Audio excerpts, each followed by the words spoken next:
pengennya rezeki besar, gitu ya. Wah, ini kayaknya tanda-tanda rezeki besar. Tapi kok dapatnya tipuan, ketipu, maka cek rasanya, gitu loh. Karena biasanya orang yang sudah berpikir positif, rasanya masih ketinggal di negatif.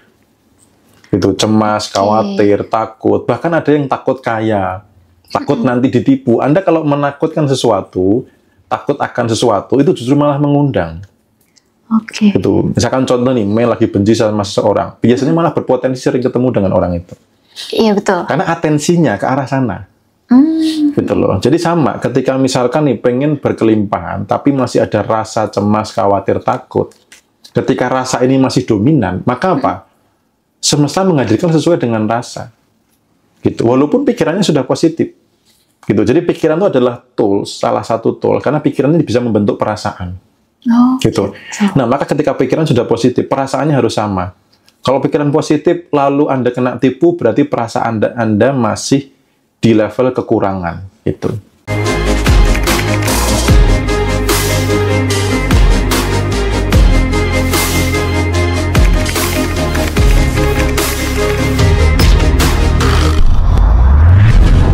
Nah, untuk cara menghilangkan cemas, takut, khawatir bisa sedikit dibahas aja, Om. Sedikit saja. Ini ada beberapa yang nanya. Mungkin sebenarnya, tadi ketinggalan ya. Di beberapa video juga sudah banyak. Jadi kalau menghilangkan cemas, khawatir, dan takut dari sisi mana dulu? Dari sisi pikiran, itu berarti kan cemas, khawatir, takut ini kan pikiran saat ini lompat ke masa depan yang negatif. Anda merekayasa pikiran, skenario hidup yang negatif, yang belum tentu terjadi di saat ini. Padahal kenyataannya kayak gitu enggak? Sudah terjadi belum? Belum. Maka supaya enggak cemas khawatir, satu adalah present. Pikirkan diri Anda saat ini. Taruh pikiran Anda kembali ke masa sekarang. Pertanyaannya, detik ini, apa yang bisa disyukuri? Pasti banyak. Yang kedua adalah tadi, bisikan-bisikan khawatir, cemas, takut, itu adalah bisikan setan. Itu terjadi karena apa? Ini ada Tuhan, ini ada manusia, ini ada jarak, ada gap. Jadi antara Tuhan dengan manusia itu ada jarak, sehingga jarak ini dipakai oleh setan untuk bisikin. Gitu. Maka kalau kita sudah melekat kepada Sang Maha, setan tidak bisa masuk. Gitu loh. Karena kalau sudah bersamanya, apa yang dikhawatirkan? Gitu loh. Jadi orang cemas, khawatir, takut, satu, di dalam sisi spiritualnya, dia nggak melekat kepadanya. Dia nggak dekat kepada Sang Maha. Kalau sudah dekat, ya kenapa harus khawatir? Kan dia maha besar, maha segalanya. Kok khawatir? Sebenarnya nggak logik ini. Jadi orang-orang yang khawatir itu pasti jauh darinya. Gitu. Dan di buku Ripen juga ada kok melepas kecemasan, kekhawatiran itu buat teman-teman yang ikut kelas online, itu jadi materi di hari ini. Hari ini hari kemarin ya. Hari kemarin kan tanggal 10 ya. Nah, di bab ke-10 itu melepas kekhawatiran dan kecemasan.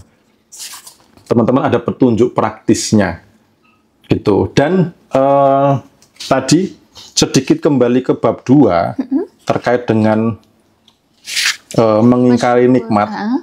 Yang bersyukur sudah biasa, orang-orang pasti sudah hafal di luar kepala. Ya, tapi yang mengingkari nikmat maka asapku pedih. Nah, mengingkari nikmat itu apa? Satu, tidak bersyukur, itu mengingkari nikmat. Yang kedua, mengeluh itu mengingkari nikmat. Nah, yang ketiga ini apa? Mengingkari nikmat itu cemas, khawatir, takut, itu masuk bagian mengingkari nikmat. Kenapa? Karena cemas, khawatir, takut, ini kan pikiran lompat ke depan, membuat skenario yang kehidupan yang negatif. Benar nggak? Betul. Berarti pikirannya nggak di saat ini. Berarti dia tidak mensyukuri detik ini. Benar nggak? Iya, betul. Berarti dia sedang mengingkari nikmat. Benar nggak? Benar. Kalau mengingkari nikmat, maka sebenarnya azabku sangatlah pedih. Itulah kenapa orang-orang cemas, khawatir, takut, hidupnya kaya-kaya. Karena dia terus-menerus menikmati azabnya yang pedih. Gitu. Jadi, kalau sudah tahu cemas, khawatir, takut itu mendatangkan azab yang pedih, masih mau cemas, khawatir, takut? Enggak dong. Ya. Ini teman-teman ya, udah jelas ya, ini udah dibuka gamblang loh. Ini kalau masih nggak bersyukur, cemas, khawatir, takut, Ya, ini ngeluh, perlu dipertanyakan ya. Anda hebat gitu. Karena saya nggak berani. Saya nggak berani dapat asap yang pedih gitu. Oke, after ini Mei juga nggak akan ngeluh ya. Yakin nih. Semoga ya Pak ya. Oke, next kita ke hari 15 teman-teman, yaitu dahsyatnya self-talk. Oke. Kenapa Pak? Kenapa judulnya ini adalah dahsyatnya self-talk? Ya, self-talk. Kenapa sih? Karena gini, banyak orang berhasil menciptakan diri yang gagal. Banyak orang sudah berhasil menciptakan diri yang negatif. Contohnya, aku nih pemalu beneran. Oke. Aku nih gampang grogi beneran. Aku nih suka lupa aja disukai kan, akhirnya jadi pelupa. Gitu. Jadi banyak orang secara tidak sadar sudah berhasil menciptakan diri yang gagal. Sudah berhasil menciptakan diri yang negatif. Dari sisi spiritual, saya menganggapnya banyak orang masih mengutuk diri. Jadi ngomongin diri yang negatif. Aku tuh orangnya pelupa. Aku tuh orangnya kena dingin sedikit, itu biduren gitu. Aku tuh orangnya minum kopi kembung dan macam-macam. Itu kan berarti apa? Mengutuk diri yang negatif. Gitu. Dan orang-orang berhasil. Bahkan nggak cuma diri, orang lain loh dikutuk. Siapa korban kutukan yang pertama? Biasanya adalah anak. Dia itu kalau nggak pakai mie, dia nggak bisa makan. Akhirnya apa? Benar terjadi. Dari apa? Kata-kata.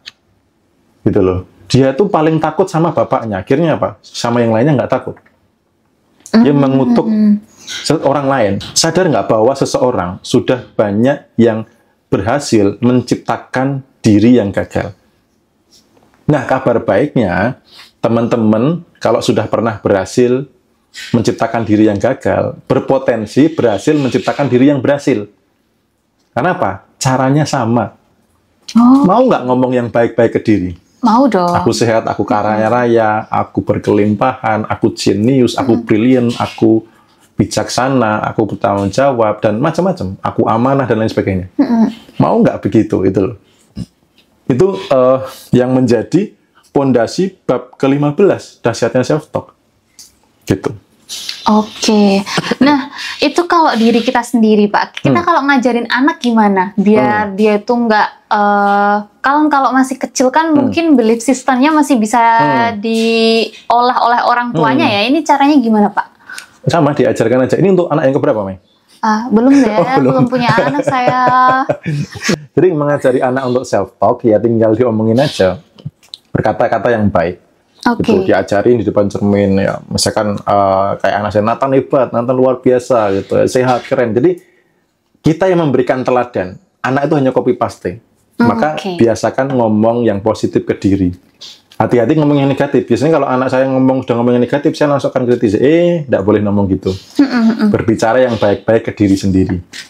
Gitu. Jadi dahsyatnya self-talk itu artinya gini, Anda sudah berhasil kok melakukan ini. Gitu. Cuman kebanyakan yang negatif. Nah, sekarang mau nggak belokkan ke arah yang positif. Gitu. Oke, teman-teman yang punya pertanyaan tentang self-talk bisa drop komen ya. Nah, Pak, self-talk ini ada hubungannya atau sama nggak dengan afirmasi gitu, Pak? Sama, kurang lebih sama. Nah, ini ada pertanyaan menarik dari Kak Susan nih, Mei. Kak Susan, aku kayak, yang mana, Pak? Ini ada, yang ini ya?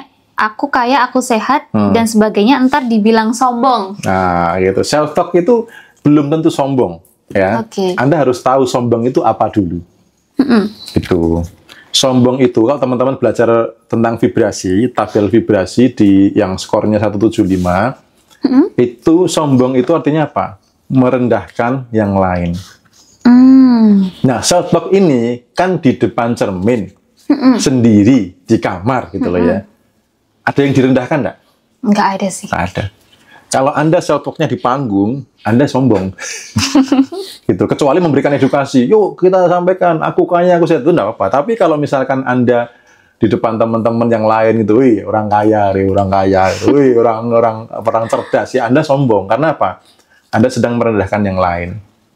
Gitu. Termasuk afirmasi uang gitu ya. Saya memegang uang segeplok, saya buat kipas-kipas. Tapi di kamar nggak ada orang yang tahu. Sombong nggak? Enggak. Tapi kalau saya video, saya bikin story, ya kipas-kipas pakai uang, saya sombong enggak? Sombong. Karena ada orang lain yang direndahkan. Gitu. Jadi Anda perlu memahami sombong itu apa. Selama nggak ada orang lain yang direndahkan, itu bukan sombong. Gitu. Jadi kalau afirmasi di depan cermin, Anda sendirian, Anda mengatakan hal yang positif, itu Anda enggak sombong. Anda memberkati diri Anda. Nah, jangan sampai malah bangganya atau sukanya adalah mengutuk diri. Gitu. Jadi kalau teman-teman memahami betul hari keempat, ke-15 ini, dahsyatnya self-talk, saya juga sama, bertanya. Tadi kan, masihkah berani mengeluh? Nah, sekarang pertanyaannya, masihkah berani mengutuk diri yang negatif? Itu, masihkah berani menciptakan diri yang negatif? Dengan terus-terusan ngomong, aku tuh orangnya. Jadi gini, poinnya adalah hati-hati mengucapkan, mengulang-ulang, aku tuh orangnya, aku itu selalu, yang di belakangnya negatif. Aku tuh orangnya gampang marah, aku tuh selalu apes, gitu ya. Hati-hati. Ada sedang self-talk, sedang mengutuk diri. Maka sampaikan, aku tuh orangnya, happy, bahagia. Aku tuh selalu beruntung. Nah, itu yang baik-baik itu yang disampaikan. Karena Anda sedang memberkati diri, Anda sedang menciptakan realita seperti yang sudah berhasil menciptakan diri yang negatif. Gitu. Oke, nah kalau kita mendapatkan kalimat-kalimat negatif itu dari orang lain, gimana, Mas? Jangan diiyakan. Jangan diiyakan ya. Salah satu cara untuk melawan ketidaksepakatan kata-kata negatif dari orang lain, Anda bisa pakai bahasa nonverbal. Artinya gini, kalau ada orang lain ngomong tidak baik, Anda yang paling pertama adalah jangan sampai menganggukkan kepala. Kalau Anda menganggukkan kepala itu Anda mengiyakan. Ibarat ada skrip program ke dalam otak, Anda mengangguk itu sama dengan meng-enter. Mengiyakan agar program itu terjadi di dalam pikiran dan dalam realita hidup. Maka kalau ada orang lain mengatakan hidup makin susah, geleng-geleng aja. Yang pertama, yang kedua ini saya harus sudah mau refleks. Jadi silangkan bahasa Jogjanya sedakep. Gini, saya nggak tahu bahasa Indonesianya atau bahasa Inggrisnya apa. Jadi kalau ada orang ngomong jelek itu udah sedakep aja. Yang ketiga, silangkan kaki. Nah, kayak posisi saya ini silangkan kaki. Ini nggak kelihatan ya. Itu menyilangkan kaki itu kita ngeblok energi negatif dari depan. Dari sekitar. Jadi kalau ada orang mengatakan, wah dasar kamu itu udah geleng-geleng, sehilang, wah itu udah lengkap, itu bloknya kuat banget. Begitu misalkan kamu sekarang gendutan ya, iya ya, makin gendut terus panjang hari itu, kayak gitu. Jadi cukup pakai bahasa tubuh ya Mas Bimo ya, untuk itu kan bahasa tubuh itu sudah oke banget. Itu energinya sudah kuat banget untuk ngeblok gitu. Nah ini lihat-lihat bukunya lengkap banget karena di sini ada contoh self talk positif untuk kelimpahan. Ini ada banyak banget ya Mas Bimo ya. 20 contoh. Iya, mungkin bisa dibacakan beberapa nih Mas, bisa di-spill nih buat teman-teman yang mungkin belum punya bukunya. Ya, contohnya adalah saya adalah magnet bagi kelimpahan dan keberuntungan. Saya selalu menarik hal-hal baik ke dalam hidup saya. Saya layak hidup dalam kemudahan dan kebahagiaan.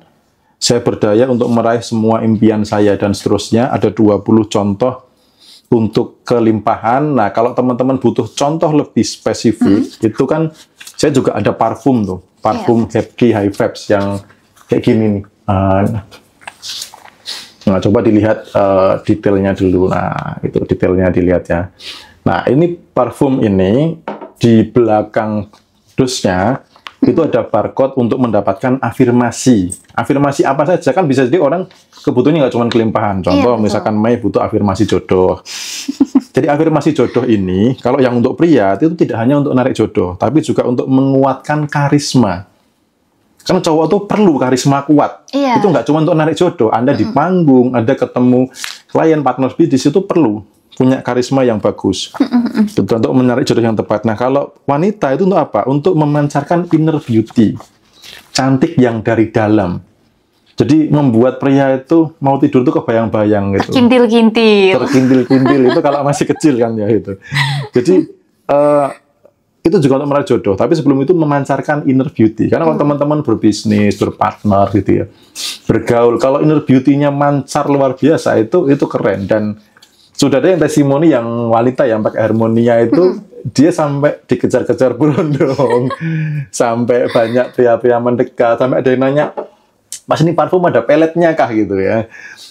Saya nggak menanamkan itu, tapi self talk-nya memang dahsyat, gitu, memang dahsyat. Ada juga untuk keharmonisan rumah tangga. Nah, buat yang sudah berumah tangga jangan salah afirmasi ya, jangan yang narik jodoh, tapi yang untuk keharmonisan, yang untuk menumbuhkan cinta dan kedamaian dalam hubungan rumah tangga. Ada untuk kekayaan, keberuntungan, untuk marketing yang jualan, termasuk untuk pedagang ya, karena marketing sama pedagang ini saya pisahkan. Karena ada yang pedagang ini yang jualan offline, kalau marketing itu bisa insurance, bisa properti dan macam-macam, terus juga untuk kesehatan dan juga untuk kehidupan spiritual, bagaimana supaya kehidupan spiritualnya makin meningkat.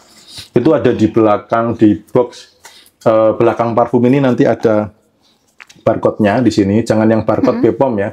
Yang barcode sini, nanti teman-teman scan, lalu tanggal belinya kapan, dan lain sebagainya. Nanti akan dikirim kalimat-kalimat sales talk panduannya.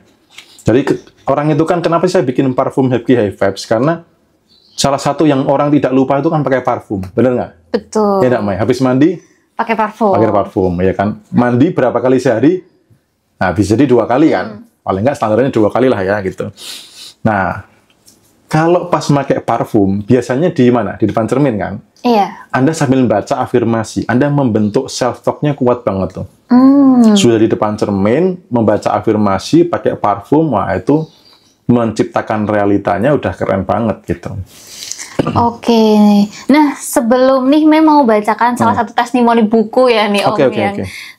Oke. Nah, sekarang Mei mau bacakan testimoni buku dari salah satu teman kita atas nama Kak Eva, ini nanti mungkin bisa ditampilkan ya.